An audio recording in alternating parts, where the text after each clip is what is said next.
Ladies and gentlemen, good morning. It's about 11 a.m. where I am, and it's hella cold. But today we are in a beautiful, beautiful location. Have a look. It's the Gurudongmar Lake, North Sikkim. It's beautiful. So peaceful. And today, as I walk, there are a couple of things on my mind, and I just thought I'd make a video today.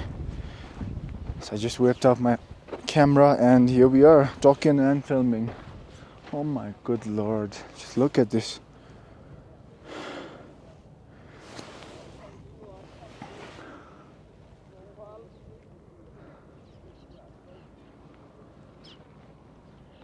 Beautiful.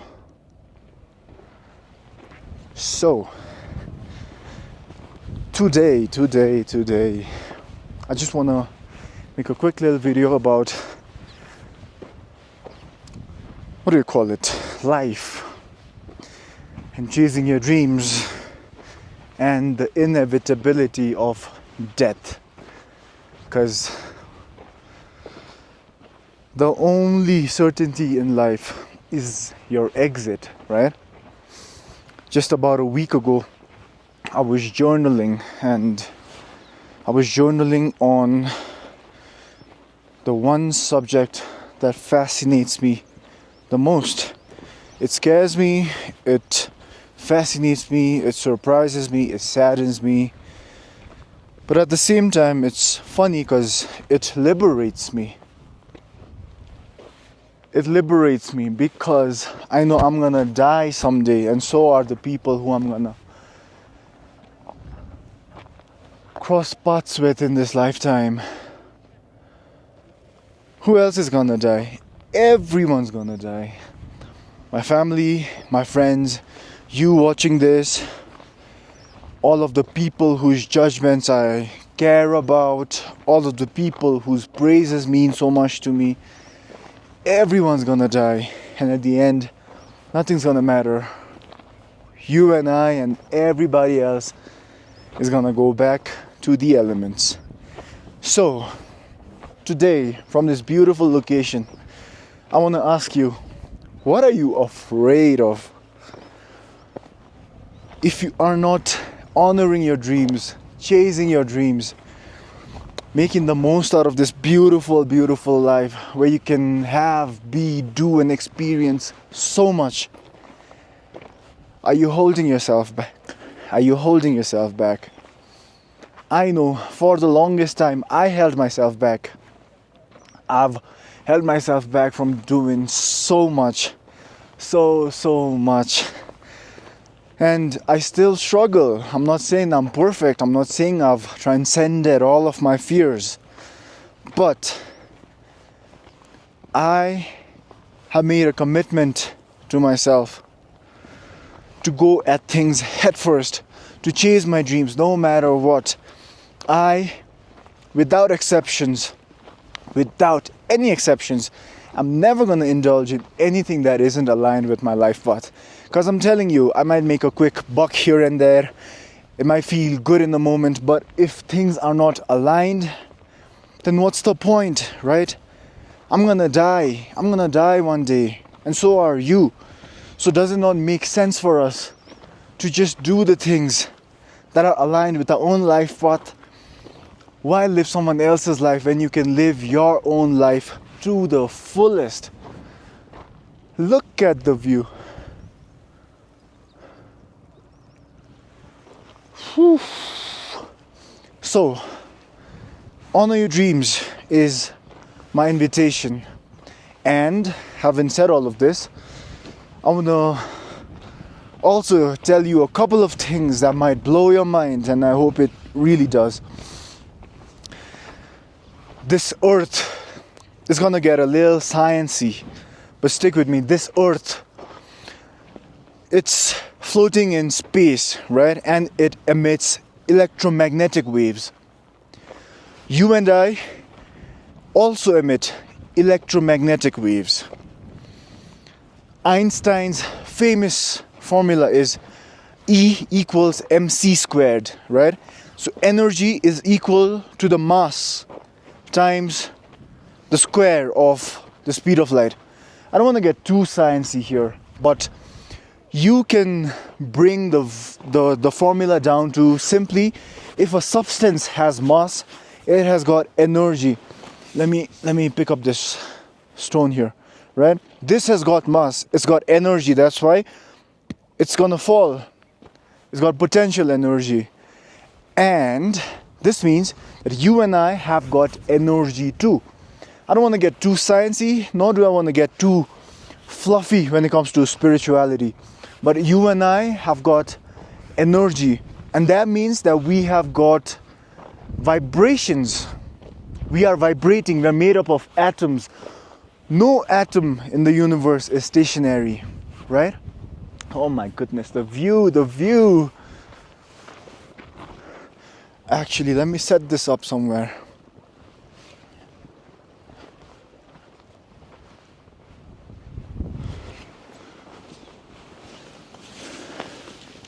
Can I? Okay, so in today's class, in today's video, we are filming at Gurudongmar Lake, and we are going to talk about life and death and goals and manifestation. I don't know. I don't want to take chances. I don't think the video is coming out too well. So, you and I have got energy, right? And anything that has got energy, I want to find the right word so that my non-science friends and non-science viewers can understand things clearly. So, how do I put it? See, when something has energy, the energy has got a frequency, right? So you and I, we have energy, so we have a frequency too.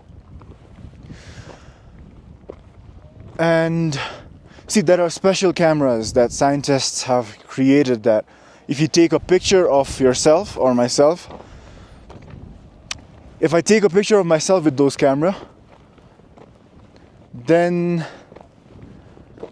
I'm gonna be able to see the energy field around me. It's gonna look like a big ring of energy, right? And for the most part, it is 3 feet wide. Okay, that is your electromagnetic signature. Okay, now when you're in a meditative state, this 3 feet wide energetic signature becomes 9 feet wide, thrice as much. Okay, so I'm gonna tie a couple of things in a short while, but see, the law of attraction simply states that like attracts like. So whatever your frequency is, more of that is gonna be brought to you by indescribable forces, they say. Alright, but it is just the laws of the universe that hasn't been popularized in the mainstream. Whatever vibration it is that you're holding, you're gonna attract to you by the laws of the universe. You're gonna attract to you more things, more circumstances, more events that align with the vibration that you're holding. So if it's gratitude, you'll have more things to be grateful about. If it's fear that you're holding, then you'll have more things to be fearful about. If you're jealous, you're gonna have more things in life to be jealous about. So the first thing that you and I have got to do, this is the biggest lesson that I've ever learned in my life. Biggest, I'm gonna not say it out loud a lot of the times, but understand this and you're gonna change your life. See, I am learning how to use the laws myself. If I am not getting out of life what I want, it isn't because the laws are faulty. It is because of my own inability to use the laws effectively. So,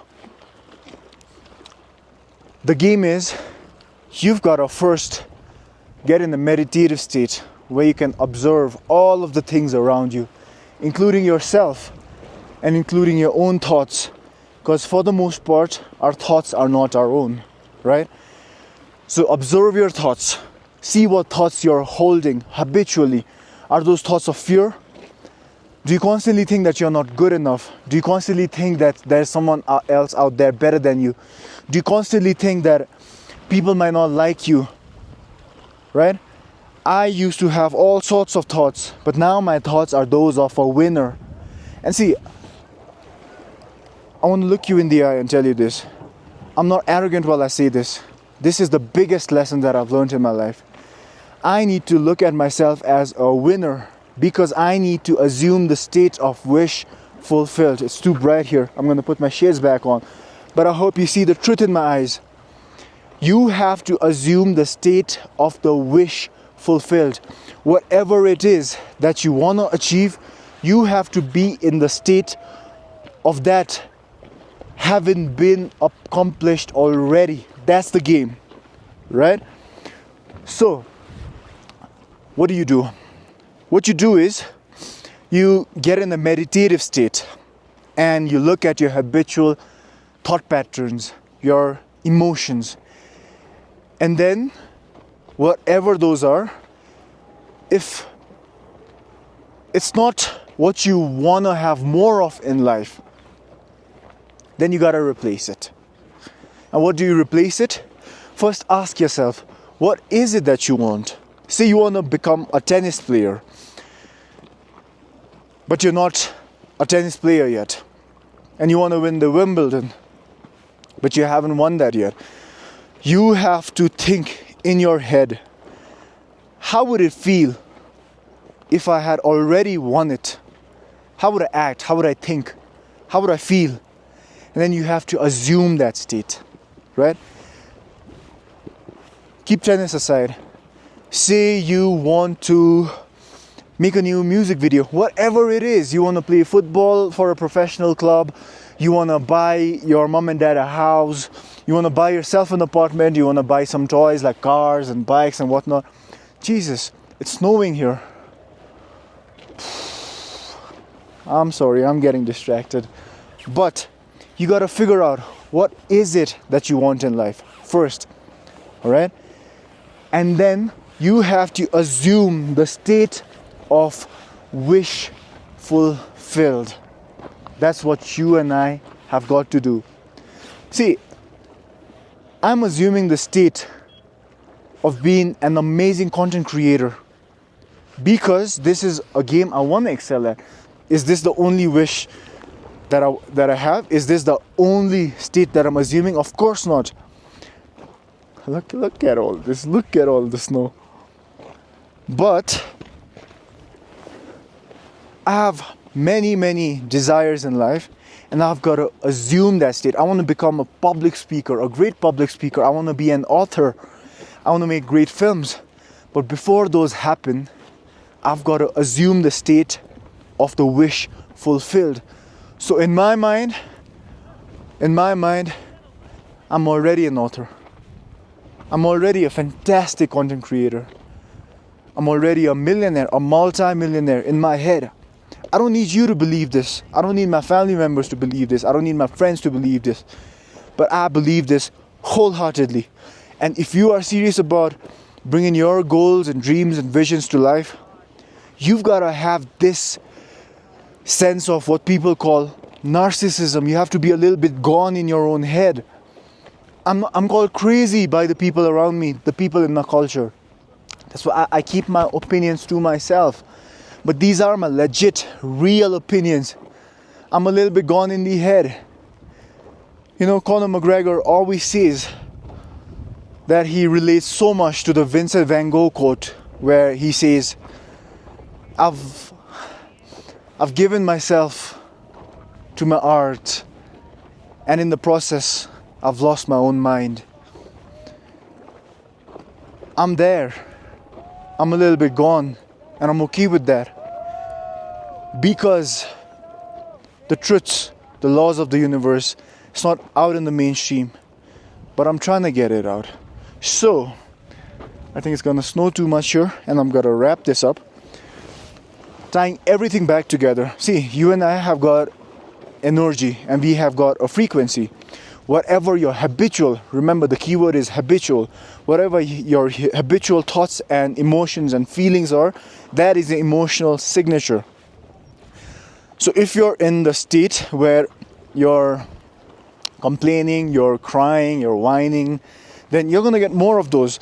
It doesn't matter what kind of life situation you're in. You might have genuine, legit reasons to be annoyed, to be irritated, to be complaining, but the law doesn't care. The law states that whatever you feel, whatever you are sending out in terms of vibrations, that's what you get back. Alright? So the smartest thing to do, and this is how you use the law of attraction, is to assume the state of wish fulfilled before it happens. Now, there's more, and you gotta affirm a lot. Repetition is important when you're just starting out, but then after a while it's not very important. But it's gonna snow heavy, it seems, and it's starting to rain, and I'm very, very far from the vehicle, so I'm gonna keep this short, and I will see you in the next one. Just have a look.